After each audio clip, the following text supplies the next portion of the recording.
A kú déédé àsìkò yìí, kókó inú ìwé ìròyìn la mú wá fún yín láti inú àwọn ìwé ìròyìn ilẹ̀ Nàìjíríà. Orúkọ tèmi ni Ọmágbémisọ́lá Ọmọlọ́rọ̀mọdẹ̀.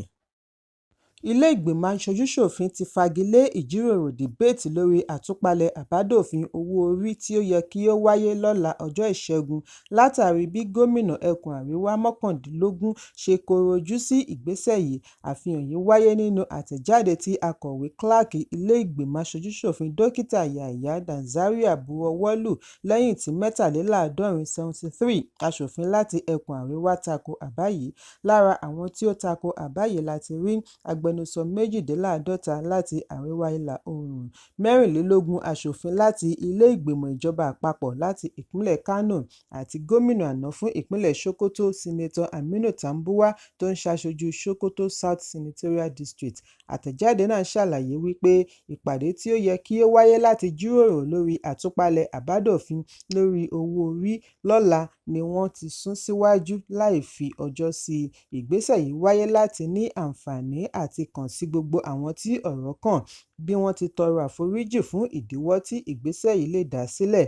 Fọ́nrán kan tí ó bẹ́ síta ni ó ṣe àfihàn ibi tí àwọn aṣòfin láti àríwá ìlà oòrùn ti ń nífàákájà tó gbóná gidigidi tako àbá lórí àtúpalẹ̀ owó orí tax reform bills. Ẹ̀kúnrẹ́rẹ́ ìròyìn yìí wà ní ìwé ìròyìn Punch tó jáde lónìí.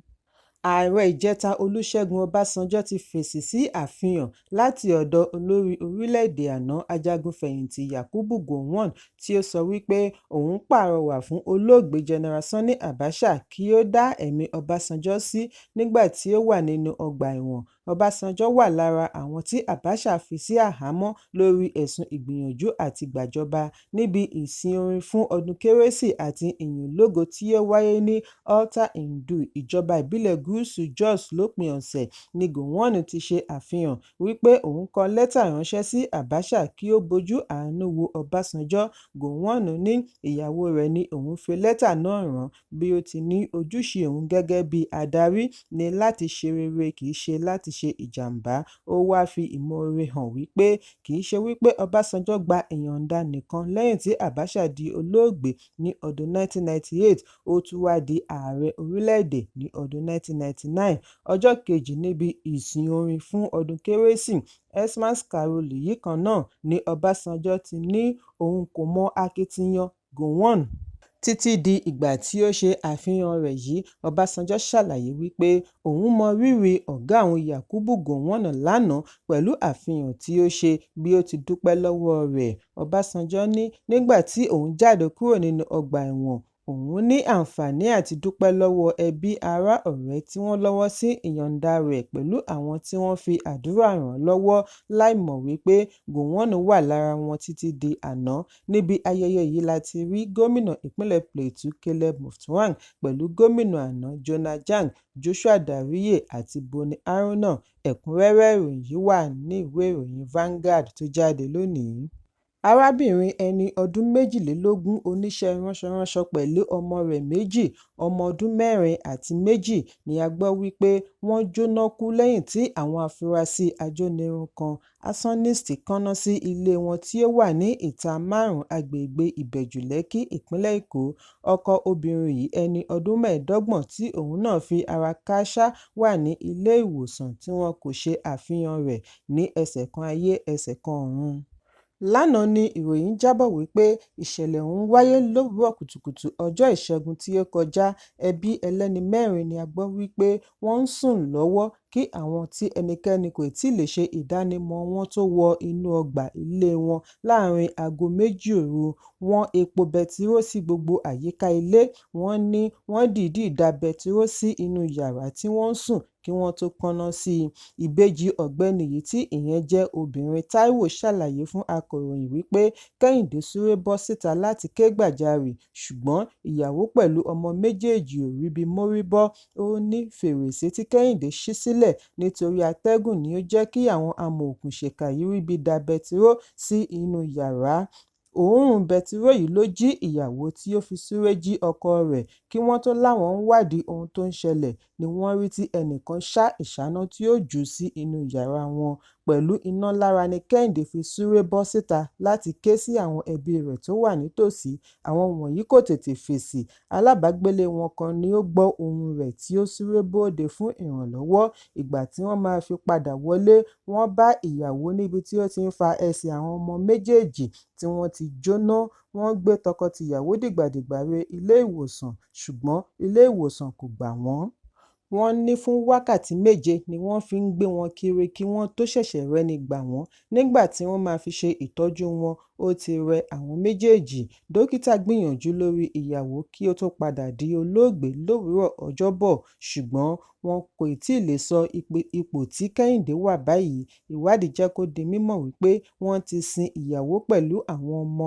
Fọ́nrán kan tí akọ̀ròyìn lọ́wọ́ ṣe àfihàn bí ilé yìí ṣe jóná pẹ̀lú òkú àwọn ọmọ nílẹ̀. Mọ̀lẹ́bí mìíràn tí ó bá akọ̀ròyìn sọ̀rọ̀ tí ó pe orúkọ ara rẹ̀ ní Razak ní ó ṣeé ṣe kí ìṣẹ̀lẹ̀ ọ̀hún ti pàṣẹ ìjà ilẹ̀ tó ń lọ láàrin ìlú wáyé. Ó ní síwájú àkókò yìí ni ẹbí ti ń ní ìdojúkọ látàrí àwọn kan tí wọ́n fẹ́ gbẹ́sẹ̀ lé ilẹ̀ wọn tí ó jẹ́ ọ̀pọ̀lọpọ̀ éékà. Èyí wà lára ohun tí ó ṣe okùnfà ikú bàbá wọn ní oṣù 4 sẹ́yìn. Àbúrò bàbá wọn kan ti fi ìlú sílẹ̀ nítorí èyí, ṣùgbọ́n Kẹ́hìndé pinnu láti dúró nítorí ẹbí rẹ̀. Kò sí nílé fún ọjọ́ díẹ̀. Ọjọ́ Ajé ni ó padà dé kí ìjàmbá yìí tó wáyé lóru mọ́júmọ́ ọjọ́ Ìṣẹ́gun. Gbogbo akitiyan akọ̀ròyìn láti kàn sí alukoro iléeṣẹ́ ọlọ́pàá Benjamin Hundeyin ló já sí pàbó títí di àsìkò ìkóròyìn yìí jọ. Ẹ̀kúnrẹ́rẹ́ ìròyìn yìí wà ní ìwé ìròyìn Punch tó jáde lónìí. Ilé-iṣẹ́ ìfọpo Port Harcourt (PHRC) àti ẹgbẹ́ àwọn awakọ̀ àjàgbé epo (PTD) ni a gbọ́ wípé wọ́n ti ń forígbárí lórí àti rí epo gbé ní PHRC.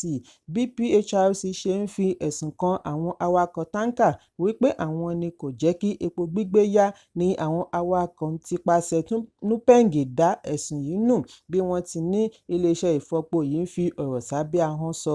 Nígbà tí akọ̀ròyìn ṣe àbẹ̀wò sí ilé-iṣẹ́ ìfọpo yìí lọ́sàn-án àná láàrin aago 3 ọ̀sán ni wọ́n rí wípé iṣẹ́ ń lọ lọ́wọ́.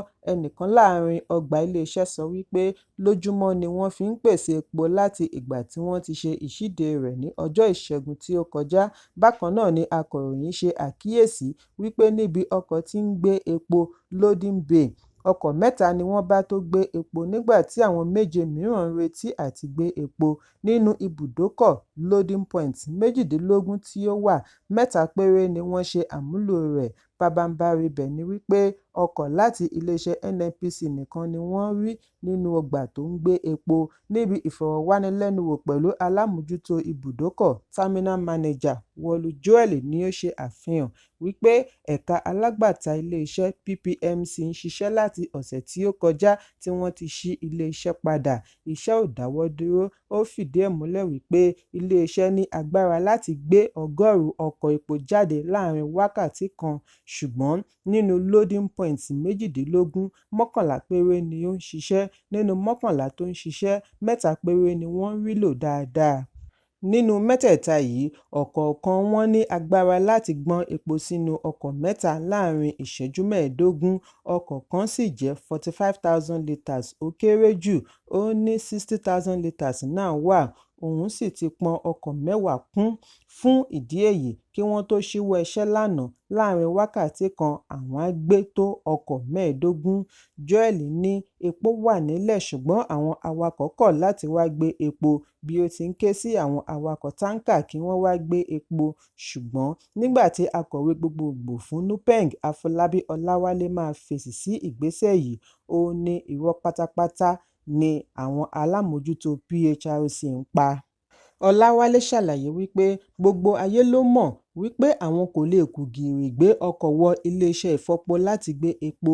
Gbogbo rẹ̀ ló ní ìgbésẹ̀. Bí awakọ̀ táǹkà kò bá gba àṣẹ lọ́wọ́ NATO, wọn kò lè rí epo gbé. Kò sì sí ìgbà tí awakọ̀ táǹkà ò ṣetán àti gbé epo níwọ̀nba ìgbà tí epo bá ti wà. Ààrẹ ẹgbẹ́ Petron Billy Gillis-Harry ní ẹgbẹ́ wọn ti ṣe àgbékalẹ̀ ìwé ìforúkọsílẹ̀. Èsì ni wọ́n ń retí láti PHRC. Gillis-Harry ṣàlàyé wípé kò sí ẹni tí àwọn kò lè bá ra ọjà, àwọn sì ní lọ́kàn àti bá PHRC dòwò pọ̀. Ẹ̀kúnrẹ́rẹ́ ìròyìn yìí wà ní ìwé ìròyìn Vanguard tó jáde lónìí. Ìjọba àpapọ̀ ti bẹ̀rẹ̀ yíyọ ₦50 owó orí lórí ìfowóránṣẹ́ tí yóò bẹ̀rẹ̀ láti ₦10,000 (10,000) ní àwọn ilé-ìfowópamọ́ orí ẹ̀rọ ayélujára bíi Opay, Moniepoint, Kuda àti bẹ́ẹ̀ bẹ́ẹ̀ lọ. Owó tí wọ́n pè ní Electronic Money Transfer Levy (EMTL) ni wọ́n ṣe àgbékalẹ̀ lábẹ́ òfin ìṣúná ọdún 2020. Wọ́n ti kọ́kọ́ ṣe ìkéde wípé yóò bẹ̀rẹ̀ ní ọjọ́ 9 oṣù kẹsàn-án, ṣùgbọ́n tí àwọn ẹgbẹ́ kan lórílẹ̀-èdè takò ó bí wọ́n ti ké sí ìjọba àpapọ̀ kí ó dá a padà. Nínú àtẹ̀ránṣẹ́ tí ilé-ìfowópamọ́ fi ránṣẹ́ sí àwọn oníbàárà ni wọ́n ti ṣàlàyé wípé ìjọba àpapọ̀ nípasẹ̀ Federal Inland Revenue Service (FIRS) ni wọ́n fi tipátipá mú wọn gba owó yìí wípé kò ṣe àwọn láǹfààní kankan.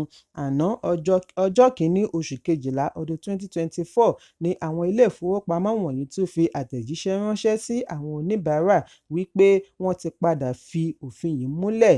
Ìdí nìyí tí gbogbo àwọn ilé-ìfowópamọ́ orí ẹ̀rọ ayélujára fintech ṣe ń já $50 lórí gbogbo owó tí ó bá ti lé ní 10,000 tí wọ́n san sí àpò ìjọba.